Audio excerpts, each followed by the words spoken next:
पत्रकारांवर हल्ले होतात।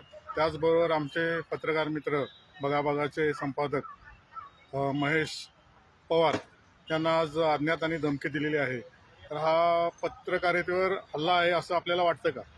प्रथमतः मी माझ्या रिपब्लिकन सेनेच्या वतीनं जो कोणी अज्ञात इसम आहे ज्यांनी आमचे बंधू पत्रकार महेश पवार यांना धमकी दिली त्याचा जाहीर निषेध करतो।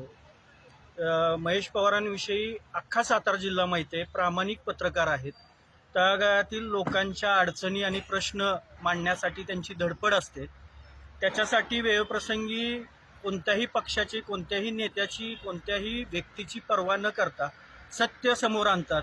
सातारा जिल्ह्यात आत्तापर्यंतच्या त्यांच्या जेवढ्या पण काही त्यांनी बाईट्स दिलेल्या आहेत त्यात त्यांनी वेगवेगळे प्रकरणं बाहेर काढलेले आहेत आणि ह्याच हेतूतून त्यांना अज्ञात इसमानं धमकी दिली। त्या धमकीचा आम्ही पूर्णपणे जाहीर निषेध करतो आणि माझी माननीय गृहमंत्री साहेब, मुख्यमंत्री साहेबांना विनंती आहे की आता पत्रकारांना आपल्या राज्यामध्ये, आपल्या सरकारमध्ये कायदा सुव्यवस्था आता शिल्लक राहिलेली आहे का? पत्रकाराला ज्या अज्ञात इसमानं धमकी दिलेली आहे त्याची सखोल चौकशी आदरणीय दोषी साहेबांनी, SP साहेबांनी करावी आणि त्या अज्ञात इसमाला खरंच कायदा आणि सुव्यवस्था जिवंत असेल तर 24 तासाच्या आत पकडून दाखवावं आणि गृह खातं किती चांगल्या पद्धतीचं काम करतं हे सुद्धा आदरणीय फडणवीस साहेबांनी त्या ठिकाणी दाखवून द्यावं।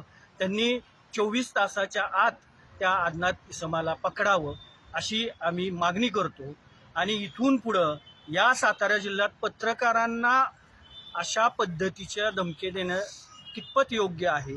ही सातारा जिल्ह्याची संस्कृती नाही आहे आणि याला गालबोट लावण्याचा जो प्रयत्न करतोय तर सर्व लोकप्रतिनिधींनी जे सत्तेत आहेत त्यांनी सुद्धा याचा विचार करावा आणि त्या अज्ञात इसमावरती 24 तासाच्या आत गुन्हा दाखल होऊन त्याला अटक करावी अशी मी मागणी या ठिकाणी करतो।